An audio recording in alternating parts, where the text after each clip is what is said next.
welcome to our YouTube channel. Today we will learn the subject Thermal Engineering 1 of Diploma Mechanical Engineering. Unit 1 is two-phase system. Today's our topic is phase diagram. Now, what is phase diagram? Phase diagram is also known as triple point diagram or pressure versus temperature diagram of a pure substance. A phase diagram is a type of chart used to show conditions at which thermodynamically distinct phases can occur at equilibrium at different temperature, pressure, and composition. In order to specify completely the state of a system in equilibrium, it is necessary to specify three independent variables. These variables, which are externally controllable, are temperature, pressure and composition. કોઈપણ પદાર્થની ભૌતિક અવસ્થાની જાણકારી માટે ત્રણ પરિબળો છે એની જાણકારી હોવી જરૂરી છે. ત્રણ બાહ્ય રીતે નિયંત્રિત થઈ શકે તેવા પરિબળોની જાણકારી હોવી જરૂરી છે કે જે ટેમ્પરેચર, પ્રેશર અને તેનું કમ્પોઝિશન છે, તાપમાન, દબાણ અને તેનું બંધારણ. જો આના વિશે તમને જાણકારી હોય તો તમે એના પરથી તે પદાર્થની અવસ્થા વિશે જાણકારી મેળવી શકો છો. Okay, next, component of a phase diagram. Common components of a phase diagram are lines of equilibrium or phase boundaries, which refer to that mark conditions under which multiple phases can coexist at equilibrium. Phase transitions occur along lines of equilibrium. Okay, common component phase diagram no શું છે? Lines of equilibrium. The next one is triple points are points on phase diagrams where lines of equilibrium intersect. જ્યાં ત્રણેય line of equilibrium જે છે એ intersect થાય છે તે triple point તરીકે ઓળખાય છે. Triple points mark conditions at which three different phases can coexist. Triple point એક એવી અવસ્થા છે કે જ્યાં ત્રણેય સ્વરૂપમાં એક સાથે અસ્તિત્વમાં હોય છે.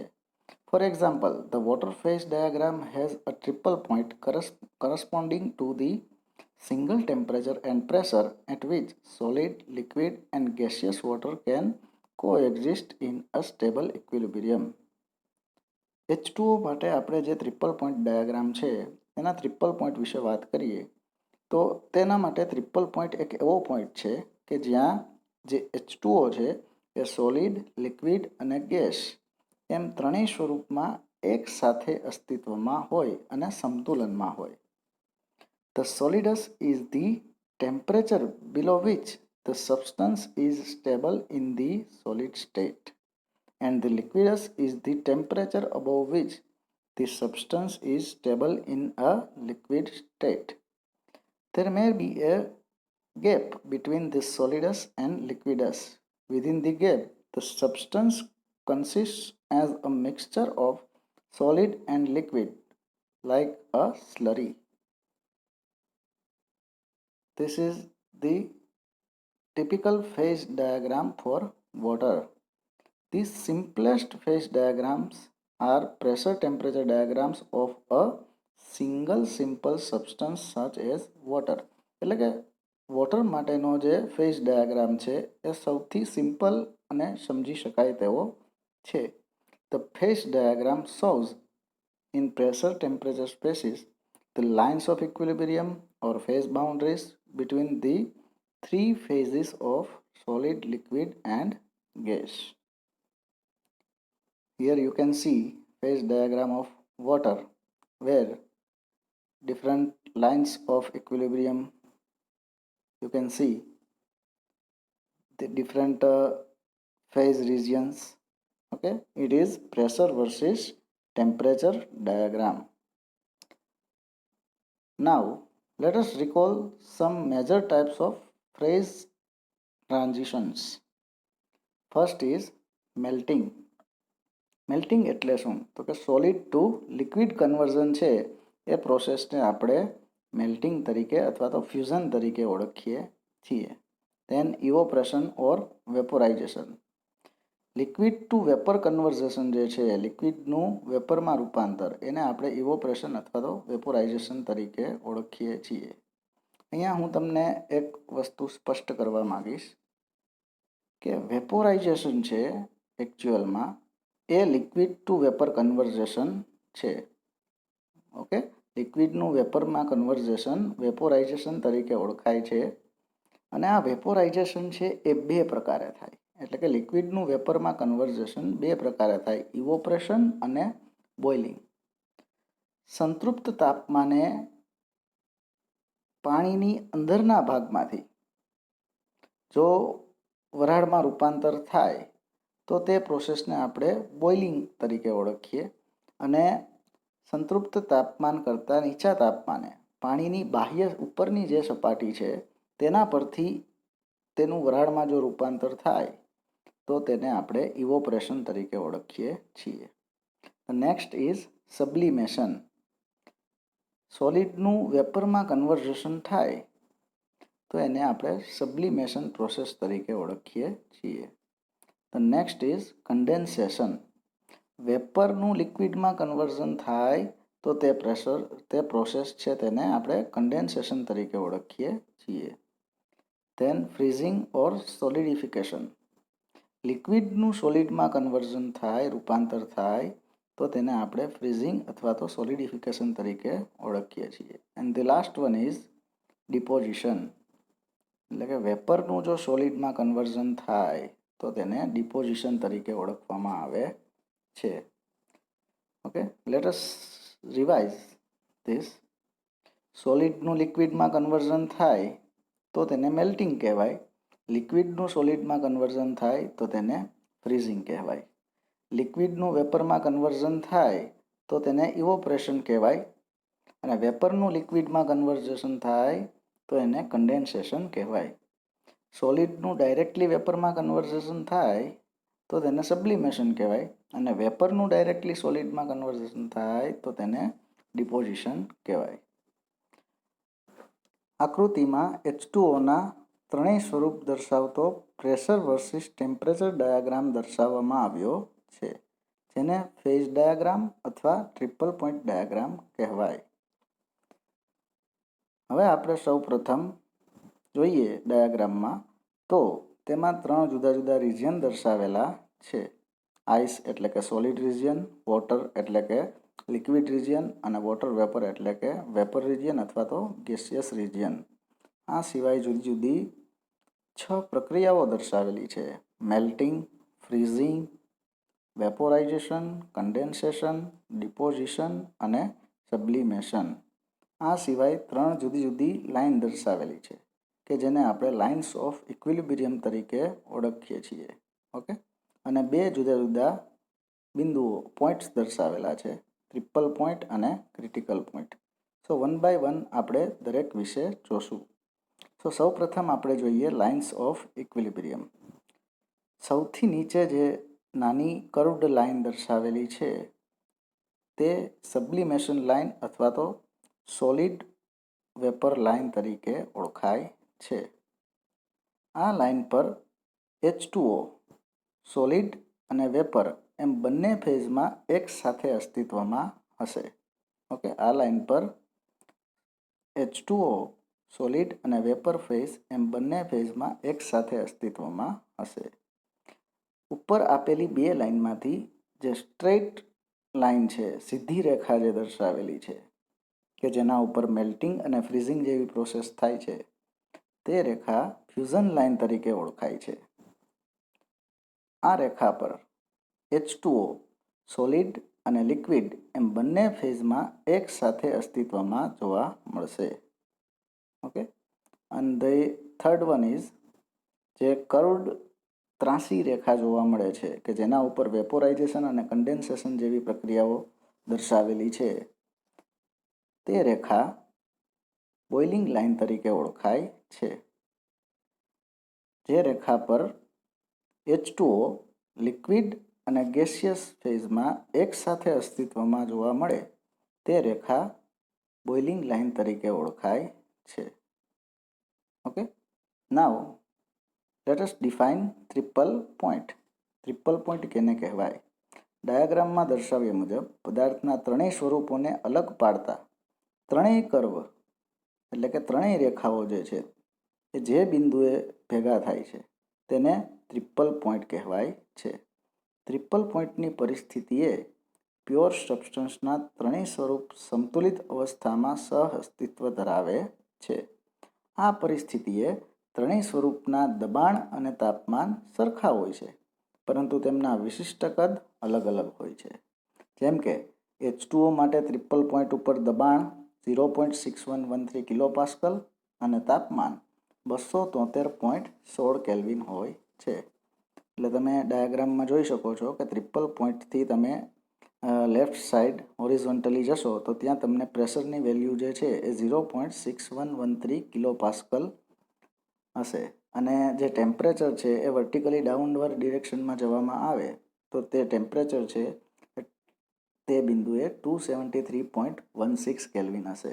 એટલે કે H2Oને જો 0.6113 કિલોપાસ્કલ દબાણે 273.16 કેલ્વિન તાપમાન લઈ જવામાં આવે તો H2Oના ત્રણેય ફેઝ આ અવસ્થામાં એક સાથે અસ્તિત્વમાં અને સંતુલનમાં જોવા મળશે, અને એ બિંદુ છે એ ટ્રિપલ પોઈન્ટ તરીકે ઓળખાય છે. ટ્રિપલ પોઈન્ટની ડેફિનેશન તમે અલગ અલગ રીતે કરી શકો. ત્રણેય બિંદુઓ, ત્રણેય કર્વ, ત્રણેય લાઇન્સ ઓફ ઇક્વિલિબ્રિયમ જે છે એ જ્યાં ભેગી થાય એને ટ્રિપલ પોઈન્ટ કહેવાય. ત્રણેય જુદા જુદા ફેઝ છે H2Oના એ એકસાથે અસ્તિત્વમાં હોય તેને ટ્રિપલ પોઈન્ટ કહેવાય. અથવા તો 0.6113 કિલોપાસ્કલ દબાણ અને 273.16 કેલ્વિન તાપમાન એ ટ્રિપલ પોઈન્ટ તરીકે ઓળખાય. તો આપણે ટ્રિપલ પોઈન્ટને અલગ અલગ રીતે વ્યાખ્યાયિત કરી શકીએ, ડિફાઇન કરી શકીએ. નાવ late us see what is the critical point. Critical point છે એ આપણે તમે જોઈ શકો છો કે એ બોઇલિંગ લાઇન પર આવેલો એક પોઈન્ટ છે. તો બોઇલિંગ લાઇન પર જે લઘુત્તમ દબાણે, ખાસ ઇમ્પોર્ટન્ટ ડેફિનેશન છે એટલે ધ્યાન આપજો. બોઇલિંગ લાઇન પર જે લઘુત્તમ દબાણે H2Oના લિક્વિડ ફેઝ અને ગેસિયસ ફેઝ બંનેના વિશિષ્ટ કદ અથવા તો ઘનતા સરખા થઈ જાય તે બિંદુ ક્રિટિકલ પોઈન્ટ તરીકે ઓળખાય છે. ક્રિટિકલ પોઈન્ટ એટલે લઘુત્તમ દબાણ ધરાવતી એવી પરિસ્થિતિ કે જ્યારે પદાર્થના પ્રવાહી સ્વરૂપ અને વાયુ સ્વરૂપના વિશિષ્ટ કદ અથવા તો ઘનતા સરખા હોય. ઓકે, ખાસ ધ્યાન રાખવું, બોઇલિંગ લાઇન પર લઘુત્તમ દબાણ ધરાવતી એવી પરિસ્થિતિ કે જ્યારે પદાર્થના પ્રવાહી સ્વરૂપ અને વાયુ સ્વરૂપના વિશિષ્ટ કદ અથવા તો ઘનતા સરખા હોય તે બિંદુ ક્રિટિકલ પોઈન્ટ તરીકે ઓળખાય. આ ક્રિટિકલ પોઈન્ટ આગળ H2O માટે આપણે ક્રિટિકલ પોઈન્ટની વાત કરીએ તો ક્રિટિકલ પ્રેશર છે એ 220.9 બાર જેટલું હોય છે, અને ક્રિટિકલ પોઈન્ટ આગળ ટેમ્પરેચર છે એ 374.14 ડિગ્રી સેલ્સિયસ જેટલું હોય છે. નાવ late us C the various processes. So the first process is melting. Melting એટલે શું? તો મેલ્ટિંગ પ્રક્રિયા છે એ તમે આ ડાયાગ્રામમાં જોઈ શકો છો કે એ ટ્રિપલ પોઈન્ટ કરતાં ઊંચા દબાણે થાય છે. ટ્રિપલ પોઈન્ટ કરતાં ઊંચા દબાણે. તો ટ્રિપલ પોઈન્ટ કરતાં ઊંચા દબાણે H2Oના સોલિડ ફેઝના લિક્વિડ ફેઝમાં કન્વર્ઝનની થવાની પ્રક્રિયા જે છે એને મેલ્ટિંગ પ્રોસેસ તરીકે ઓળખવામાં આવે છે. એ જ રીતે ફ્રીઝિંગ પ્રોસેસની વાત કરીએ તો એ પ્રોસેસ પણ ટ્રિપલ પોઈન્ટ કરતાં ઊંચા દબાણે થાય છે. એટલે આપણે ડેફિનેશનમાં લખશું કે ટ્રિપલ પોઈન્ટ કરતાં ઊંચા દબાણે H2Oના લિક્વિડ ફેઝનું સોલિડ ફેઝમાં કન્વર્ઝન થવાની જે પ્રક્રિયા છે તેને ફ્રીઝિંગ પ્રોસેસ તરીકે ઓળખવામાં આવે છે. Then the next one is vaporization. આ પ્રક્રિયા પણ ટ્રિપલ પોઈન્ટના દબાણ કરતાં ઊંચા દબાણે થાય છે. એટલે તેમાં પણ આપણે લખશું કે ટ્રિપલ પોઈન્ટ કરતાં ઊંચા દબાણે H2Oના લિક્વિડ ફેઝના ગેસિયસ ફેઝમાં કન્વર્ઝન થવાની જે પ્રક્રિયા છે તેને વેપોરાઇઝેશન તરીકે ઓળખવામાં આવે છે. Then the next one is condensation. એ પણ ટ્રિપલ પોઈન્ટ કરતાં ઊંચા દબાણે થાય છે. એટલે ટ્રિપલ પોઈન્ટ કરતાં ઊંચા દબાણે H2Oના ગેસિયસ ફેઝના લિક્વિડ ફેઝમાં કન્વર્ઝન થવાની પ્રક્રિયાને કન્ડેન્સેશન તરીકે ઓળખવામાં આવે છે. Now the last two processes deposition and sublimation. આ બંને પ્રક્રિયાઓ ટ્રિપલ પોઈન્ટ કરતાં નીચા દબાણે થઈ રહી છે. એટલે તેની વ્યાખ્યામાં આપણે લખશું, સબ્લિમેશનની વ્યાખ્યા જોઈએ તો ટ્રિપલ પોઈન્ટ કરતાં નીચા દબાણે H2Oના સોલિડ ફેઝનું સીધું જ વાયુ સ્વરૂપમાં એટલે કે ગેસિયસ ફેઝમાં રૂપાંતરિત થવાની જે પ્રક્રિયા છે એ સબ્લિમેશન તરીકે ઓળખાય. જ્યારે ટ્રિપલ પોઈન્ટ કરતાં નીચા દબાણે H2Oનું ગેસિયસ ફેઝ જે છે એનું ડાયરેક્ટલી જો સોલિડ ફેઝમાં કન્વર્ઝન થાય તો તે પ્રક્રિયા ડિપોઝિશન તરીકે ઓળખાય છે. ઓકે, સો ઓલમોસ્ટ આપણે ટ્રિપલ પોઈન્ટ ડાયાગ્રામની બધી જ definitions, regions, lines of equilibriums, points વિશે જોઈ ગયા. Now the next. This is the general pressure temperature phase diagram for any pure substance. It is pressure versus temperature diagram, and the 2 points shown are triple point and critical point. These are the 3 regions: solid region, liquid region and vapor region. Now you can see here different processes: freezing, liquid to solid conversion; melting, solid to liquid conversion; vaporization, liquid to vapor conversion; condensation, vapor to liquid conversion; deposition, vapor to solid conversion; and sublimation, solid to vapor conversion. Here you can see the triple point. At the triple point, pressure and temperature, all 3 phases coexist in equilibrium, which we have already understood. Now here you can see at 1 atmospheric pressure, if you draw a horizontal line and it will intersect both fusion line and boiling line. એક atmospheric એટલે કે એક વાતાવરણના દબાણેથી તમે જો horizontal line draw કરો તો તે ફ્યુઝન લાઇન અને બોઇલિંગ લાઇનને જુદા જુદા બિંદુઓએ ઇન્ટરસેક્ટ કરશે અને તે બિંદુએ વર્ટિકલ ડાઉનવર્ડ ડિરેક્શનમાં જવાથી તમને નોર્મલ મેલ્ટિંગ પોઈન્ટ અને બોઇલિંગ પોઈન્ટ મળશે. ઓકે, મેલ્ટિંગ પોઈન્ટ અને boiling point. Next, critical point. You can see in the diagram the pressure and temperature where liquid and vapor phases can no longer be distinguished. એટલે કે આ એક એવું બિંદુ છે કે એના કરતાં ઊંચા દબાણે H2Oના પ્રવાહી સ્વરૂપ અને વાયુ સ્વરૂપને અલગ પાડી શકાતા નથી. તેમના વિશિષ્ટ કદ અને ઘનતા સરખા થઈ જાય છે. This is the pressure temperature diagram or phase diagram of water. Here you can see the red line is fusion line. Water has a negative slope for the solid liquid line. All other have positive slope. Why? It is indicating that the solid H2O is less dense than the liquid H2O. Okay? Let us revise 2 definitions. First one is phase. Phase is a homogeneous, physically distinct and mechanically separable part of the system. And the second one is pure substance. Pure substance, it is a substance with constant chemical composition throughout its mass. It may exist in one phase or more than one phase. Pure substance છે એ એક સરખું ભૌતિક બંધારણ ધરાવતું હોય અને જે રાસાયણિક રીતે સંતુલિત હોય તેવું દ્રવ્ય હોય તો એ પ્યોર સબસ્ટન્સ તરીકે ઓળખાય, જે આપણે ઓલરેડી લેક્ચર 1માં જોઈ ગયા. If you look at the diagram shown, you will see that there are three lines, three areas marked solid, liquid and vapor, and two special points marked C and T, critical point and triple point. Three areas. At point 1,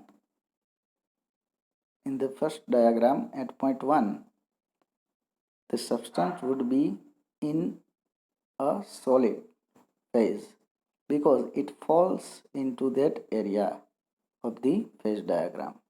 At point 2, it would be a liquid, and at point 3, it would be a vapor or a gas. Moving from solid to liquid by changing the temperature as shown in the figure 2. આકૃતિ 2માં દર્શાવ્યા પ્રમાણે આપણે અચળ દબાણે solid H2O છે એનું જો તાપમાન વધારવામાં આવે તો એ લિક્વિડમાં કન્વર્ટ થાય છે, જે તમે આકૃતિમાં જોઈ શકો છો. Okay, moving from solid to liquid by changing the pressure. અગાઉ આપણે અહીંયા જે જોઈ ગયા એ ટેમ્પરેચર ચેન્જ કરી અને સોલિડનું લિક્વિડમાં કન્વર્ઝેશન દર્શાવેલું છે, બરાબર. હવે આપણે જોઈએ છીએ ફિગર 1માં અહીંયા ઉપરની આકૃતિમાં moving from solid to liquid by changing the pressure. સોલિડનું લિક્વિડમાં કન્વર્ઝન પ્રેશરમાં ફેરફાર કરીને. If the decrease the pressure on a solid at constant temperature it will convert into liquid. Okay, moving from liquid to vapour. Okay, આકૃતિ જે નીચે દર્શાવેલી છે, ડાયાગ્રામ દર્શાવેલો છે, તેમાં તમે જોઈ શકો છો કે લિક્વિડને અચળ દબાણે પણ આપણે તાપમાન વધારીને ગેસિયસ ફેઝમાં કન્વર્ટ કરી શકીએ અથવા તો વેપરમાં કન્વર્ટ કરી શકીએ, અને લિક્વિડનું અચળ તાપમાને દબાણ ઘટાડીને પણ આપણે વેપરમાં કન્વર્ઝન કરી શકીએ, રૂપાંતર કરી શકીએ. ક્રિટિકલ પોઈન્ટ જે આપણે ઓલરેડી જોઈ ગયા છીએ. Moving from solid to liquid sublimation line, એ પણ આપણે ઓલરેડી જોઈ ગયા. સબ્લિમેશન પ્રોસેસ ટ્રિપલ પોઈન્ટ કરતાં નીચા દબાણે જો H2Oનું સોલિડ ફેઝનું ડાયરેક્ટલી ગેસિયસ ફેઝમાં કન્વર્ઝન થાય, વેપરમાં કન્વર્ઝન થાય, તો એ પ્રક્રિયા સબ્લિમેશન પ્રોસેસ તરીકે ઓળખાય છે. ટ્રિપલ પોઈન્ટ પણ આપણે ઓલરેડી જોઈ ગયા. Now let us see some summaries of today's lecture. Phase diagrams graphically summarize all of the phase information for a given substance. Next is solids exist under low temperature and high pressure conditions. Solid છે એ નીચા તાપમાને અને ઊંચા દબાણે અસ્તિત્વમાં હોય છે. The vapor phase is present under low pressure and high temperature conditions. Vapour phase છે એ નીચા તાપમાને અને નીચા દબાણે અને ઊંચા તાપમાને અસ્તિત્વમાં હોય છે. Next, liquid exist under intermediate temperature and pressure. The triple point is the one pressure and temperature where three phases are in coexistence. The critical temperature and pressure is the point where the vapor and liquid phases can no longer be distinguished. Thank you for watching this video. In the next lecture, we will study about formation of steam at constant pressure.